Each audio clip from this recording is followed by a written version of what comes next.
മോഡി ഭരണത്തിൽ ദളിതർക്ക് നേരെയുള്ള കുറ്റകൃത്യങ്ങളിൽ വൻ വർധനവെന്ന് കണക്കുകൾ. 2013 ദളിതർക്ക് നേരെ 33,655 അതിക്രമങ്ങൾ രേഖപ്പെടുത്തിയപ്പോൾ 2014 അത് 47,064 ഉയർന്നു. ഹരിയാനയിൽ മാത്രം 2014 21 ദളിതർ കൊല്ലപ്പെട്ടു. നാഷണൽ ക്രൈം റെക്കോർഡ്സ് ബ്യൂറോയുടേതാണ് കണക്കുകൾ. വിവരങ്ങളുമായി മനു ശങ്കരൻ ചേർന്നുണ്ട്. മനു, വിശദാംശം.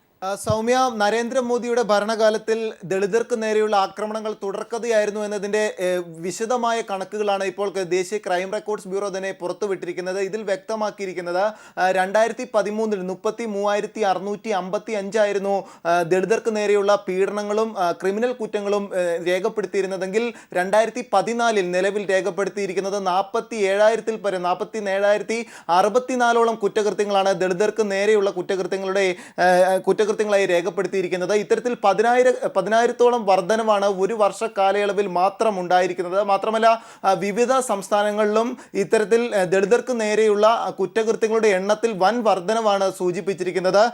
എല്ലാ സംസ്ഥാനങ്ങളിലും തന്നെ മിക്ക സംസ്ഥാനങ്ങളിലും ഇത്തരത്തിൽ ദളിതർക്ക് നേരെയുള്ള കുറ്റകൃത്യങ്ങളുടെ എണ്ണത്തിൽ വർധനവാണ് കാണിച്ചിരിക്കുന്നത്. ഇതിൽ ഏറ്റവും മുൻപന്തിയിൽ നിൽക്കുന്നത് ഇത്തരത്തിൽ രാജസ്ഥാനാണ്. BJP ഭരിക്കുന്ന സംസ്ഥാനങ്ങളിൽ തന്നെയാണ് ഇത്തരത്തിൽ കുറ്റകൃത്യങ്ങൾ ഏറ്റവും കൂടുതൽ രേഖപ്പെടുത്തുകയും ചെയ്തിരിക്കുന്നത്. രാജസ്ഥാനാണ് മുൻപന്തിയിൽ നിൽക്കുന്നത്.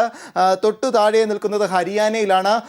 മാത്രമല്ല, UP-യിലും മറ്റു ഇതര സംസ്ഥാനങ്ങളിലും ഇത്തരത്തിൽ വൻ വർധനമാണ് രേഖപ്പെടുത്തിയിരിക്കുന്നത്. ഹരിയാനയിൽ മാത്രം 8,064 കേസുകളാണ് ദളിതർക്ക് നേരെയുള്ള പീഡനങ്ങളുടെ കുറ്റകൃത്യങ്ങളായി രേഖപ്പെടുത്തിയിരിക്കുന്നത്. UP-യിൽ 9,000-ഓളം കേസുകൾ ഇത്തരത്തിൽ രേഖപ്പെടുത്തിയിട്ടുണ്ടെന്നും ക്രൈം റെക്കോർഡ്സ് ബ്യൂറോ സൂചിപ്പിക്കുന്നു. മാത്രമല്ല, കേരളത്തിലും ഇത്തരത്തിൽ ദളിതർക്ക് നേരെയുള്ള കുറ്റകൃത്യങ്ങൾ രേഖപ്പെടുത്തിയിട്ടുണ്ട്. 955-ഓളം കേസുകളാണ് കേരളത്തിൽ രേഖപ്പെടുത്തിയിരിക്കുന്നത്. അയൽ സംസ്ഥാനങ്ങളായ തമിഴ്നാട്ടിലും കർണാടകത്തിലും ഇത്തരത്തിലുള്ള കുറ്റകൃത്യങ്ങൾ രേഖപ്പെടുത്തിയിരിക്കുന്നു. കർണാടകത്തിൽ 2,540-ഓളം കേസുകളാണ് ദളിതർക്ക് നേരെയുള്ള കുറ്റകൃത്യങ്ങളായി രേഖപ്പെടുത്തിയിരിക്കുന്നത്. ഇത്തരത്തിൽ മാത്രമല്ല, ഇതിൽ ശ്രദ്ധേയമായ മറ്റൊരു കാര്യം, UPA സർക്കാർ ഭരിക്കുന്ന കാലഘട്ടത്തിലും ദളിതർക്ക് നേരെയുള്ള പീഡനങ്ങൾ തുടർക്കഥയായിരുന്നു എന്നതിൻ്റെ തെളിവുകളും വ്യക്തമാകുന്നുണ്ട്. 30,000-ഓളം കേസുകൾ UPA സർക്കാരിൻ്റെ കാലഘട്ടത്തിലും ഉണ്ടായിരുന്നു എന്നതിൻ്റെ വ്യക്തമായ സൂചനകളുണ്ട്. എന്നാൽ ഇതിൽ നിന്നൊക്കെ വിഭിന്നമായി വൻ വർധനവാണ് 2014 ഉയർന്നപ്പോഴേക്കും ഉണ്ടായിരിക്കുന്നത്. കഴിഞ്ഞ